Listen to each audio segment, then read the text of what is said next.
Assalamualaikum warahmatullahi wabarakatuh. Selamat datang di video sejarah.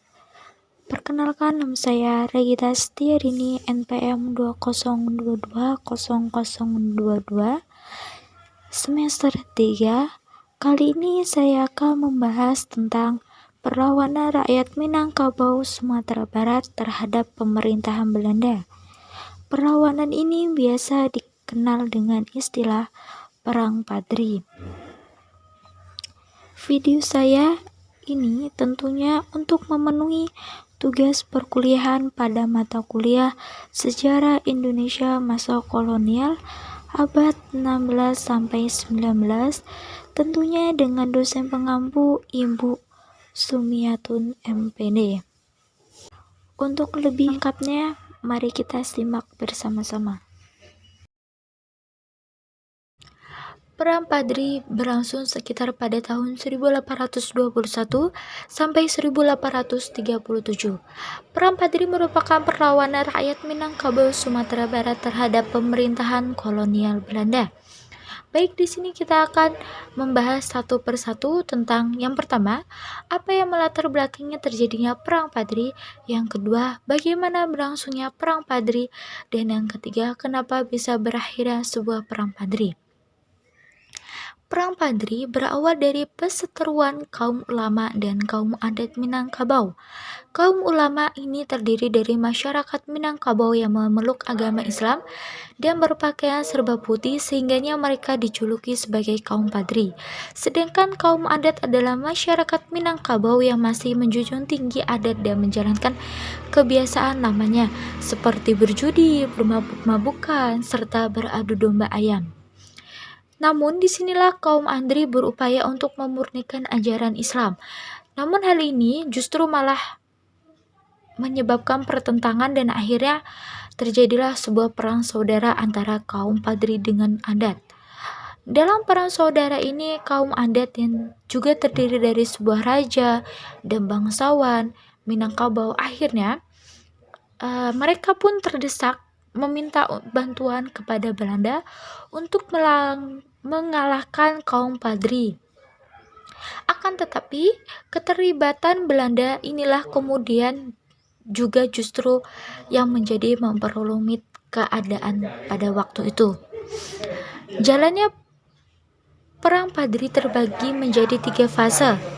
Fase pertama, perlawanan kaum Padri terhadap kaum adat dan Belanda yang terjadi pada tahun 1821 sampai 1825.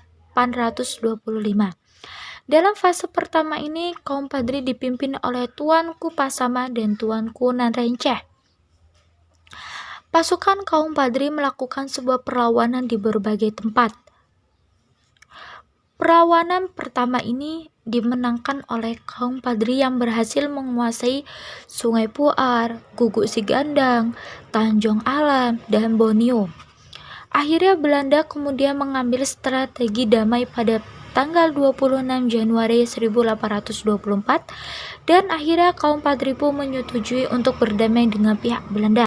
Tetapi Belanda justru memanfaatkan perdamaian tersebut dengan menguasai kembali wilayah yang sudah berhasil dikuasai oleh kaum Padri. Akibatnya, kaum Padri pun membatalkan perjanjian perdamaian dengan kembali melakukan sebuah perlawanan. Fase kedua, Perang Padri berlangsung pada tahun 1825 sampai 1830. Fase kedua Perang Padri terjadi bersamaan dengan Perang Diponegoro di Jawa. Dalam sebuah perlawanan akhirnya pemerintah kolonial Belanda merasa kewalahan. Oleh karena itu, mereka kembali mengajak kaum Padri untuk mengadakan perundingan damai. Namun kaum Padri menolak, dan di mana kemudian Belanda mengutus seorang turunan Arab bernama Sulaiman Al-Jufri untuk membujuk para pemuka kaum Padri. Tetapi Tuanku Imam Bonjol menolak bujukan Sulaiman. Namun Tuanku Lintau dan Tuanku Narenceh setuju melakukan kesepakatan damai. Dalam kesepakatan damai antara kaum Padri dan Belanda pun tercapai melalui perjanjian Padang pada tanggal 15 November 1825. Perjanjian tersebut berisikan Belanda mengakui kekuasaan pimpinan Padri di Batu Sangkar, Sarawasa, Padang Guguk, Sigandang, Agam Bukit Tinggi, dan menjamin pelaksanaan sistem agama di daerahnya. Kedua belah pihak tidak akan saling menyerang. Kedua belah pihak akan melindungi para pedagang dan orang-orang yang sedang melakukan perjalanan, serta secara bertahap Belanda akan melarang praktik adu ayam.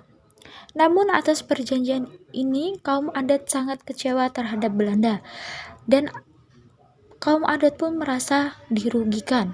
Hal ini dimanfaatkan oleh kaum Padri yang dimana untuk menghimpun kekuatan pada waktu itu.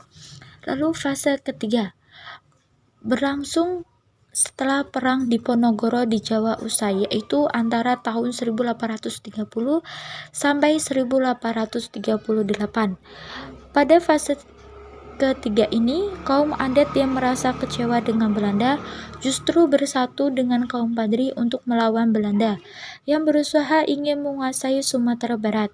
Mereka berhasil memutuskan sarana komunikasi benteng Belanda di Tanjung Alam dan Bukit Tinggi. Belanda kemudian menerapkan sebuah strategi yang sama dilakukan pada perang Diponegoro pada waktu itu, yaitu strategi benteng Stelse. Strategi ini dilakukan dengan cara mempersempit daerah kaum Padri dengan membangun sebuah benteng dan memblokade daerah lawan. Beberapa pimpinan pasukan kaum Padri akhirnya menyerah kecuali Tuanku Imam Bonjol. Namun pada tanggal 16 Agustus 1837, benteng Bonjol berhasil dikuasai oleh Belanda, dan akhirnya Tuanku Imam Bonjol melarikan diri dan berhasil ditangkap di Palupah pada tanggal 28 Oktober 1837. Tuanku Imam Bonjol kemudian diasingkan ke daerah Cianjur. Tak lama kemudian lalu dipindahkan ke daerah Ambon dan terakhir ke daerah Manado pada tahun 1841. Nah, itu tadi teman-teman. Seperti itulah sebuah perlawanan yang dilakukan oleh rakyat Minangkabau, Sumatera Barat terhadap kolonialisme pemerintahan Belanda. Mungkin itu tadi yang bisa saya sampaikan. Apabila dalam pengucapan atau penyampaian saya terdapat salah kata, saya mohon maaf, dan semoga video saya ini bisa bermanfaat, bisa menambah pemahaman kita terhadap perlawanan rakyat Minangkabau Sumatera Barat terhadap kolonialisme pemerintahan Belanda. Oke, saya akhiri. Wassalamualaikum warahmatullahi wabarakatuh.